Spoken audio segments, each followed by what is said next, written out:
Welcome to showers of blessing. దేవుని కృపలో భద్రపరచబడి నూతన దినములో ప్రవేశించాం. ఈనాటి దేవుని వాగ్దానం. అతని నీడ యందు నివసించువారు మరలి వత్తురు. They that dwell under his shadow shall return. హోషేయ గ్రంథం 14వ అధ్యాయం 7వ వచనం. Praise God. ఈ నూతన దినములు దేవుడు మీ కొరకు సిద్ధపరిచిన ప్రతి దీవెన ఆకాశపు వాకిళ్లు విప్పి మీ మీద కృమరించునుగాక. మరి యొక్క నూతన దినాన్ని ఆరంభిస్తున్న నేపథ్యములో ప్రేమ కలిగిన వాగ్దానము ద్వారా దేవుడు మనల్ని దర్శిస్తూ ఉన్నాడు. శాశ్వతమైన ప్రేమతో నిత్యము ప్రేమించే గొప్ప దేవుడు ఆయన ప్రేమను నిత్యము అనుభవిస్తూనే ఆయన కృపలో నిలిచియుండి కూడా చాలాసార్లు ఈ లోకాకర్షణలకు ప్రభావితులమై ఆయనకు దూరంగా జరిగిపోతూ ఉంటాం. ఇలా కాస్త దూరంగా జరగగానే దేవుని నుండి దృష్టి మరలిన ఆ బలహీన క్షణాన్ని చాలా తెలివిగా సాతానుడు ఉపయోగించుకుంటాడు. మనకు తెలియకుండానే నెమ్మదిగా దేవుని నుండి దూరస్తులుగా చేసి మనల్ని ఎంతో ప్రభావితం చేసేస్తాడు. తేరుకొని చూసేసరికి నీ కొరకు ప్రాణము పెట్టిన ప్రేమ కలిగిన దేవునికి చాలా దూరం అయిపోతాం. అపవాది నీకు తయారు చేసి చూపించేటటువంటి ఈ లోకాకర్షణలో స్వార్థపూరితమైన ఆలోచనలతో ఎంతో శ్రమపడి ఉన్నతమైన శిఖరాలు చేరుకునే ప్రక్రియలో పూర్తిగా నిమగ్నమైపోతాం. అనుకున్న గమ్యానికి చేరుకునే నేపథ్యంలో చాలాసార్లు నీ వ్యక్తిగత విలువలు మనం వదిలేసుకొని ఉండొచ్చు. దేవుని యందు భయభక్తులు పూర్తిగా కోల్పోయి ఉండొచ్చు. నిన్ను నీవు సమర్థించుకునే పరిస్థితిలో సమర్థించుకుంటూనే కాంప్రమైజ్ అయి జీవిస్తూ ఉంటాం. వెనక్కి తిరిగి ఒక్కసారి చూస్తే నీ మార్గములో దేవుడే ఎక్కడా కనిపించడు. ఆయనకి ఎక్కడా స్థానమే ఉండదు. మార్గం అంతా నువ్వే, నీ ఆలోచనలే. అయినా ఏదో నిర్లిప్తత, నీ మనస్సులో ఏదో శూన్యం నీకు కనబడుతూనే ఉంటుంది.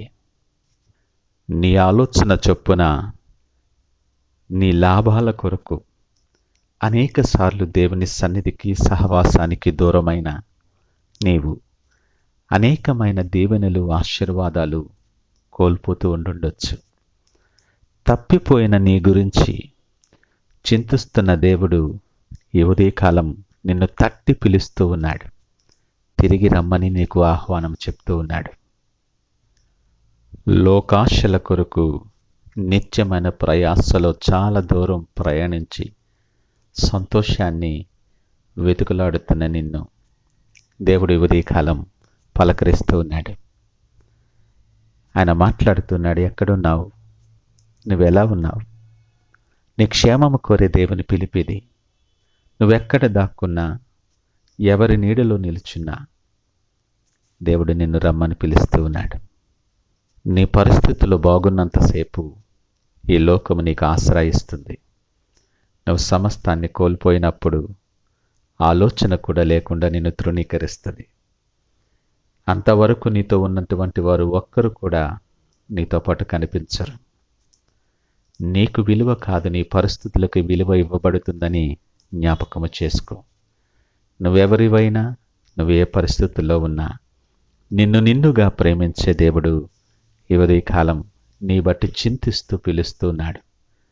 నువ్వెక్కడ ఎవరి నీడలో నిలుచున్నావో ఆలోచన చేసుకోమని పిలుపునిస్తున్నాడు. నిన్ను రక్షించే దేవుడు. ఆయన నీతో ఉండగా ఆయన నీడలో నిలుచునే ప్రయత్నం చేయి. దూరం అయిపోయావు, నేను ఎలాగ వెళతానని ఆలోచించకు. నీ కొరకు దినమంతా చేతులు చాచి ఉంచాడు. ఈ దినం ఆయన మాట్లాడుతుంటుండగా ఒక నిర్ణయం తీసుకో. ఆయన నీడలో నిలిచవటానికి, ఆయనను హత్తుకొని జీవించటానికి, ఆయన చేయి పట్టుకొని నడవటానికి సిద్ధపడు. ఈ లోకం వేరెవ్వరూ ఇవ్వలేని సమాధానం, శాంతి ఆయన నీకు దయచేయగలడు. ఆయన నమ్మదగిన వాడు. ఆయన మాటలు ఎంతో నమ్మదగినవి, శక్తి గలవి.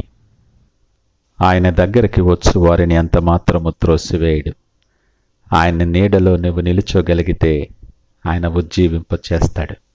ఆ నీడలో జీవమున్నది, సమృద్ధి, సమాధానం, ఇవన్నీ కూడా నువ్వు ఉచితముగా పొందుకోగలవు.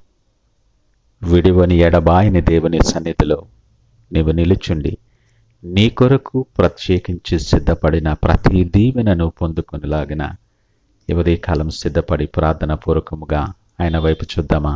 ప్రార్థించుకుందాం. పరిశుద్ధుడు, ప్రేమ నమ్మకమైన మా యేసయ్యా, స్తోత్రాలు, వందనాలు. ఈ కాలము మాతో సూటిగా మీరు మాట్లాడారు, మీకు వందనాలు. అవును ప్రభువా, స్వార్థపూరితమైన మా ఆలోచనల చేత నీకెంతో దూరముగా నీ సహవాసములో లేకుండా మేము సమయాన్ని ఎంతో వృధా చేశాం. లోకమంతా సంపాదించుకున్న ఒకడు ప్రాణము పోగొట్టుకున్న ఏమి ప్రయోజనమని లేఖనం మాట్లాడుతుంది. నీవు మాకు ప్రేమతో పిలుపునిస్తూ ఉంటుండగా మా కొరకు ప్రాణము పెట్టిన దేవుని విడిచిపెట్టి మూర్ఖుల వలె మేము దూరస్థలమైపోతున్నాం. అయినా నీ ప్రేమను బట్టి మమ్మల్ని పిలిచావు, మీకు వందనాలు. ఇదిగో నీ సన్నిధిలో మేము నిలుచుండి నిన్ను హత్తుకుని జీవించే కృపలో మమ్మల్ని బలపరచమని, మీరే మహిమ ఘనత ప్రభావాలు పొందమని యేసు పరిశుద్ధ నామమున అడిగి వేడుకొనుచున్నాము తండ్రి. ఆమేన్. God bless you.